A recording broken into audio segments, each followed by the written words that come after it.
Shalom, puji Tuhan, saudara-saudara yang dikasihi dan mengasihi Tuhan, untuk keluarga besar yang ada di rumah kasih ini, juga keluarga besar yang ada di GPPS Shalom yang ada di Surabaya. Dan terima kasih atas doanya buat kami, supaya kami dapat menembus hati kekasih Tuhan dimanapun berada. Terima kasih sekali lagi buat yang diberkati Tuhan Miming atas doanya yang begitu luar biasa. Saudara yang dikasih dan yang mengasihi Tuhan, kita tetap di dalam firman Tuhan ini, mari kita mendasari dengan apa yang tertulis di dalam 1 Korintus 13 ayatnya yang keempat. 1 Korintus pasal 13 ayat yang keempat. Demikian bunyi firman Tuhan. Kasih itu sabar. Kasih itu murah hati. Ia tidak cemburu. Ia tidak memegahkan diri dan tidak sombong. Saudara yang dikasihi dan yang mengasihi Tuhan, kasih itu dikatakan sabar. Kata sabar di sini berarti ada juga orang lain di sekitar kita, sehingga kita harus sabar. Dikatakan bahwa kasih itu murah hati. Artinya dalam kasih itu ada orang lain untuk kita memberi. Dan kasih itu dikatakan tidak memegahkan diri dan tidak sombong. Artinya bahwa dalam kasih itu ada orang lain yang perlu kita hargai.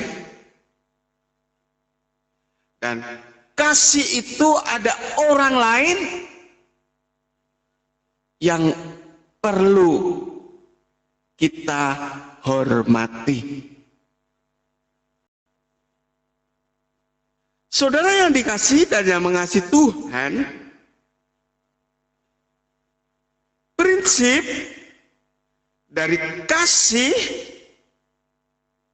yaitu kasih itu untuk pengikat dan mempersatukan guna menyempurnakan apa yang telah ada.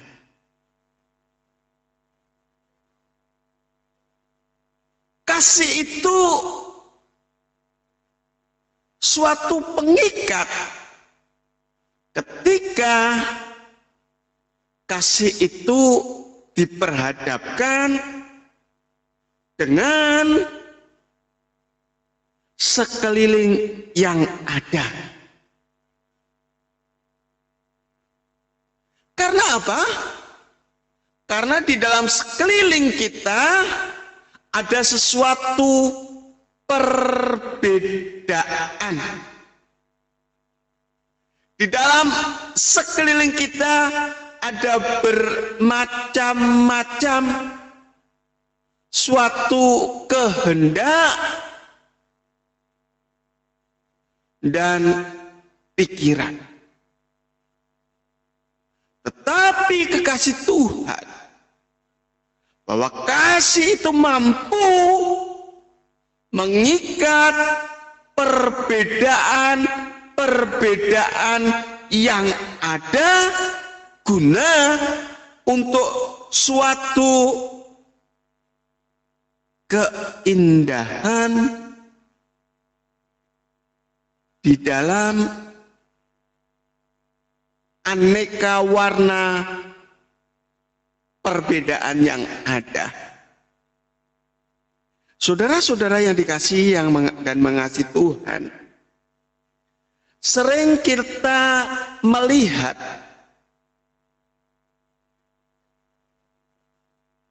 perbedaan warna, perbedaan bentuk, tetapi perbedaan itu bisa indah ketika perbedaan itu diikat dalam suatu wadah dan perbedaan itu dilihat indah.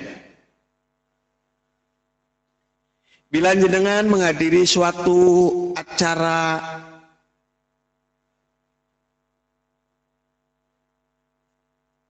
manten atau pernikahan, di sana ada background, dan background itu atasnya ada berbagai macam bunga-bunga, bunga hidup atau bunga tiruan dari plastik. Maka dari bentuk daunnya, bentuk warna bunganya, apabila itu diikat di dalam suatu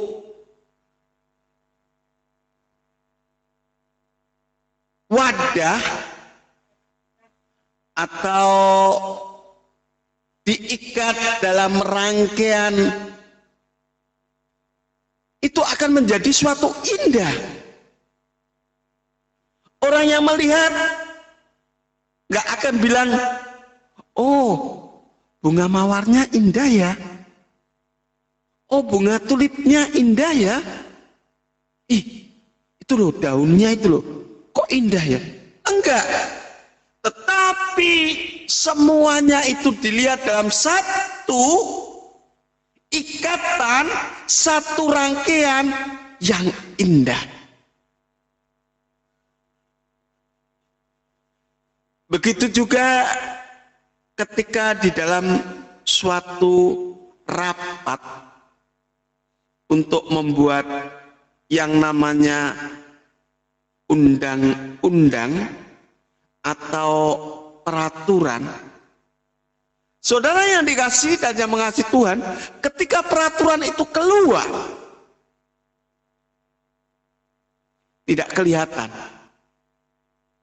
Yang membuat peraturan itu berbeda-beda satu dan lain, dan perbedaan itu harus dihargai.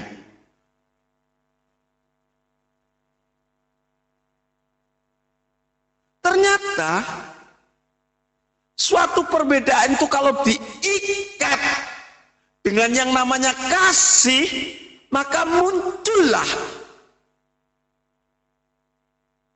produk undang-undang yang begitu baik. Walaupun itu mengenai katanya, atau itu mengenai sesuatu arti dan fungsinya dan sebagainya. Orang melihat undang-undang ini, pasal ini, gak hanya begitu aja, Tetapi ketika membuat itu, ada sesuatu hal yang gak sama satu dan lain.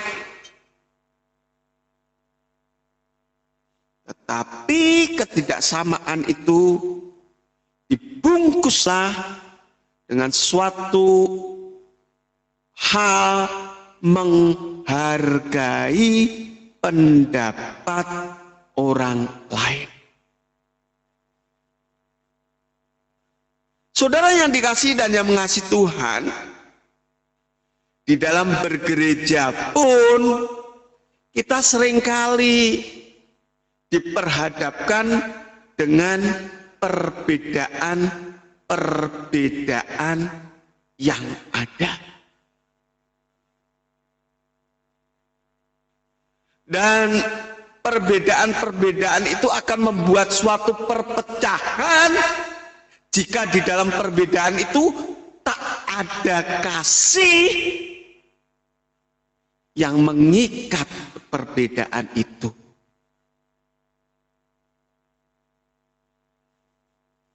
Dan ternyata kekasih Tuhan, perbedaan itulah yang membuat gereja itu akan bertumbuh dengan pesat. Karena apa? Perbedaan yang telah diikat dengan satu kesatuan. Dan pengikatnya itu tiada lain, namanya adalah kasih. Jadi perbedaan-perbedaan di dalam jemaat itu suatu hal yang biasa. Dan perbedaan itu satu dengan lainnya harus dapat menghargai. Dengan apa? Dengan sabar. Perbedaan satu dengan yang lain harus kita dapat menghargai. Tidak cemburu. Bahkan tidak memegahkan diri dan sombong. Kata lain, pokoknya aku, pokoknya ideku. Enggak, kasih Tuhan. Sesuatu itu akan indah bila sesuatu itu ada yang namanya ikatan di dalam perbedaan. Bahkan Tuhan sendiri memberikan berkat ketika kita nggak meminta.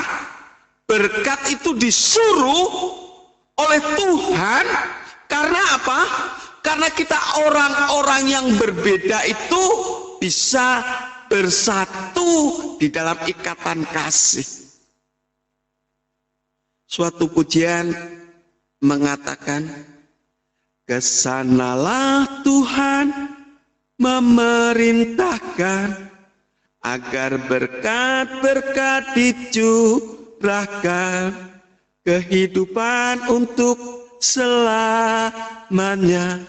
Oh, betapa indahnya. Oh, betapa indahnya.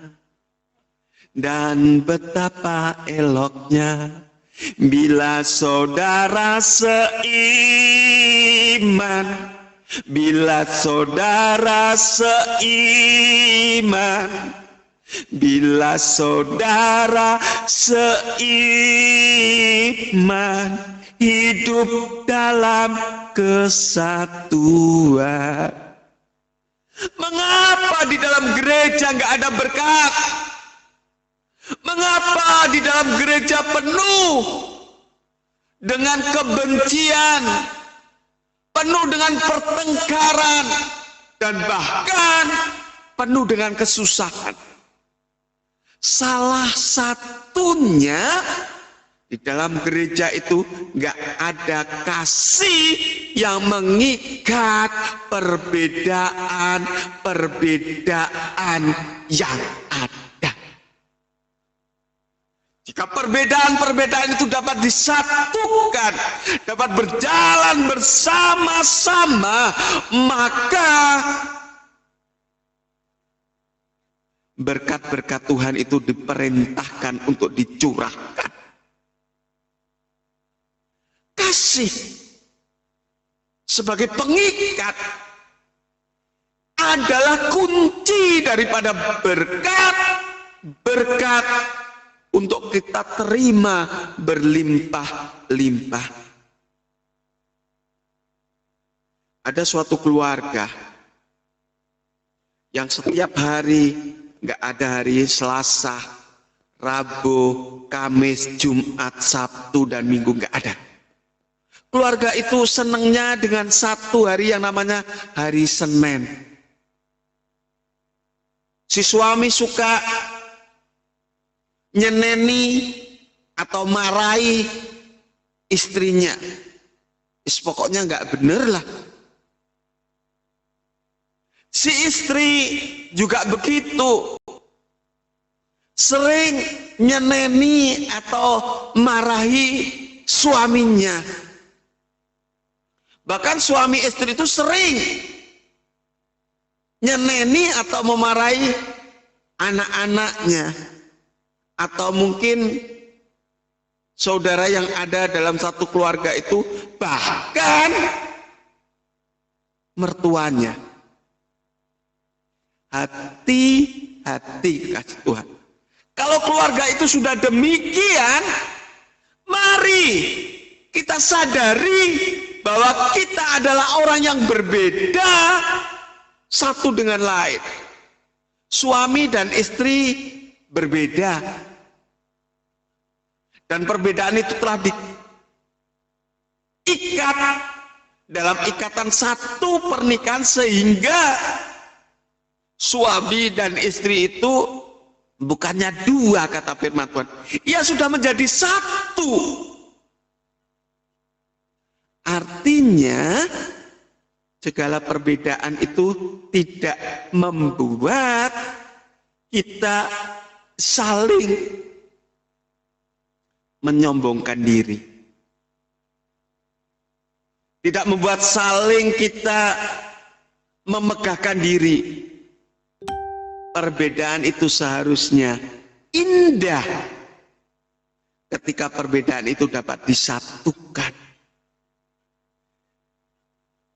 Gimana indah om, wong tidur aja berbeda. Karena apa? Karena suami saya suka ngorok, atau istri saya suka ngorok. Ketika saya tidur, aduh, suaranya berisik, saya nggak bisa tidur. Saudara yang dikasihi dan yang mengasihi Tuhan, mengapa Anda harus dipusingkan dengan suara itu? Ketika jenengan menyadari bahwa itu anugerah yang diberikan Tuhan, maka jenengan akan bersyukur. Puji Tuhan, terima kasih. Suami saya bisa ngorok, berarti tidurnya begitu lelap. Sadari dan ucapkan syukur, maka nggak ada kata panas hati, kata benci, nggak ada. Yang ada hanyalah kasih dan kasih. Mungkin di dalam rumah tangga ada perbedaan-perbedaan tentang masaankah, tentang penataankah dan sebagainya. Mari kita satukan dengan yang namanya kasih. Kasih itu bagaimana? Kasih itu ya sabar. Kasih itu gimana? Kasih itu ya murah hati. Kasih itu tidak menyombongkan diri dan tidak memegahkan diri.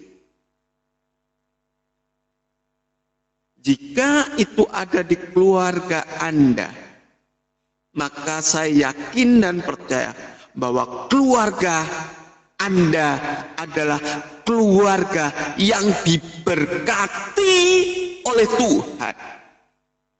Karena apa? Karena Tuhan memerintahkan berkat-berkatnya itu agar dicurahkan bila saudara-saudara seiman, saling bersatu, saling menghargai pendapat orang lain.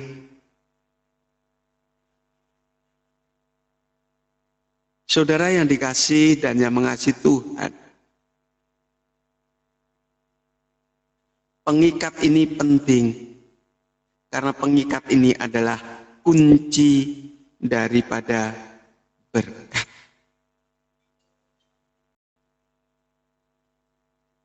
Ada suatu keluarga itu terus di dalam kekurangan, terus di dalam penderitaan. Karena apa? Karena ego anggota keluarga itu, karena di dalam keluarga itu ada yang namanya sang mertua. Hampir-hampir saja rumah tangga itu akan memutuskan hubungan pernikahan. Karena apa? Karena mertua dan menantu ini nggak cocok. Karena menganggap mertua ini menganggap anaknya adalah ikatan batin yang sejak kecil dia bersama. Dan si menantu ini nggak tahu sifatnya mertuanya dan membuat rumah tangga itu sering kali, kata orang, cekcok. Bukan menantu dengan mertua, bukan, tetapi antara istri dan suami itu yang bercekcok. Saudara yang dikasihi dan yang mengasihi Tuhan, dan keluarga itu ya dikatakan hidupnya tertatih-tatih. Tetapi ketika suami istri itu mendengar firman Tuhan bahwa kasih itu mengikat, kasih itu mempersatukan, dan kasih itu, ikatan kasih itu kunci daripada pencurahan berkat. Dan ketika firman itu ditangkap, diterima pasangan suami istri ini, dan mulai menyadari satu dengan yang lain, mengatakan, maaf ya, Pap. Yang satu mengatakan, maafkan aku ya, Ma. Ada saling bermaafan, ada saling berpelukan, dan firman itu menerobos hatinya dan meneteskan buih-buih air mata. Dan kedua pasangan ini, suami istri ini, menghadap kepada mertuanya dan dia sujud di depan mertuanya mengatakan, "Ma, maafkan saya." Istrinya juga mengatakan, "Ma, maafkan saya. Dan apa yang terjadi kekasih Tuhan? Ketika itu dilakukan, maka keluarga itu penuh dengan berkat-berkat. Karena Tuhan melihat bahwa saudara-saudara seiman itu bersatu di dalam Tuhan, bersatu di dalam kasih-Nya.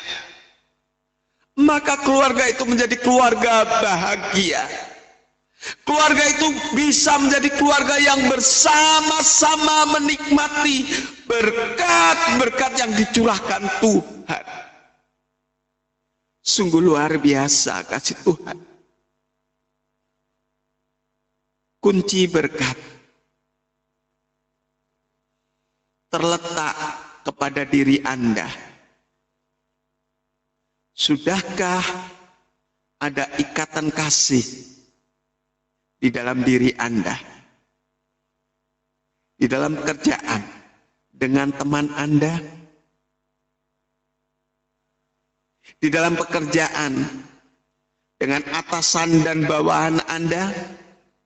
Ayo kita mengikat dengan kasih. Bahwa kita harus sadar bahwa kita nggak bisa mengerjakan pekerjaan itu sendiri. Engkau sebagai atasan tanpa bawahan, engkau tidak dikatakan atasan. Karena engkau tidak dapat melakukan sendiri. Kasihlah bawahanmu. Dan perhatikanlah apa yang menjadi keperluan dan kebutuhan bawahanmu itu juga. Bukan berarti kita harus memberikan material, bukan. Kesabaranmu, senyummu, kelembutanmu, itulah yang membuat bawahanmu akan begitu sukacita.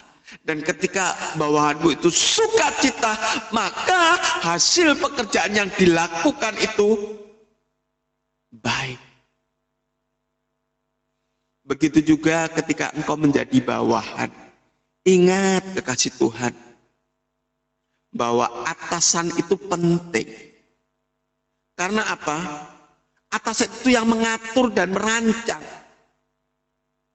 Betul ia nggak bekerja secara fisik, tetapi secara nggak nyata pikirannya ini yang bekerja. Ingat, bila kita bekerja secara fisik, dipijet-pijet waktu keju, kesel, sembuh. Tapi ingat, pikiran ini kalau kesel, saudara, bisa mempengaruhi tubuh. Dan lama sekali pikiran itu kalau kesal, saudara. Maka dari itu berbahagialah jenengan jadi bawahan. Karena apa? Jenengan nggak ngatur-ngatur. Hanya apa yang telah diperintahkan itu kamu kerjakan. Saudara-saudara yang dikasihi dan yang mengasihi Tuhan. Firman Tuhan pada pagi hari ini karena waktu,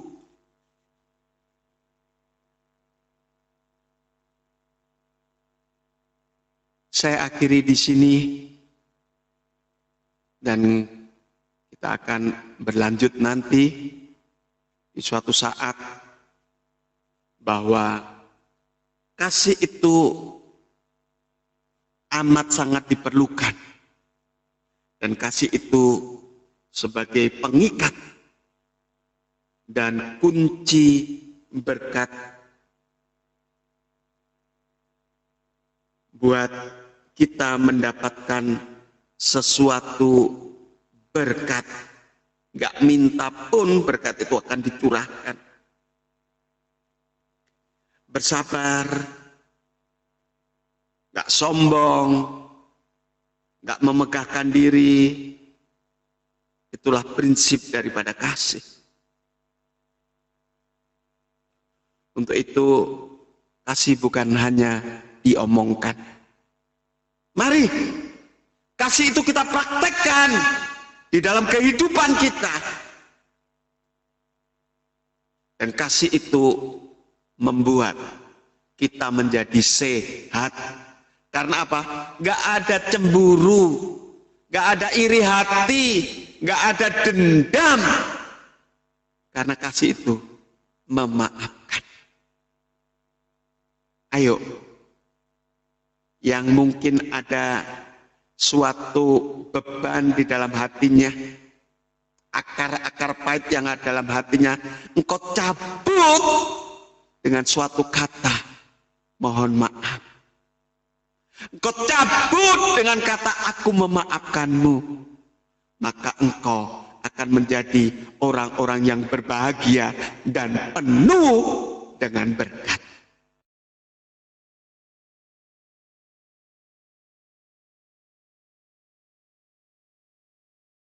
Mari kita sama-sama tutup mata dan kita sama-sama berdoa. Terima kasih Tuhan atas firman-Mu pada pagi hari ini. Kami bersyukur bahwa kami mendapat firman yang begitu indah, yaitu tentang kasih pengikat. Kasih sumber kebahagiaan, dan kasih yang mengikat itu sumber berkat. Kami buka hati kami, ini loh Tuhan hati kami. Kiranya bila ada hati-hati kami Tuhan yang gak sesuai dengan firman-Mu, hati yang penuh dengan kebencian, dendam, kiranya biarlah Engkau yang penuh kasih Tuhan menjamah kami. Dan kiranya biarlah kuasa firman-Mu itu akan melembutkan hati kami. Ampuni kesalahan-kesalahan kami yang membuat kasih-Mu tidak dapat tersalur di dalam kehidupan kami. Ampuni jika bila kami sering berkata kasih, kasih dan kasih, tetapi kami tidak melakukannya. Terpujilah nama-Mu Tuhan. Di dalam nama Tuhan Yesus Kristus, kami mengucap syukur dan kami alaskan doa kami. Haleluya. Amin. Mari saya serahkan kembali kepada hambanya, Tante Berta. Tuhan memberkati. Shalom.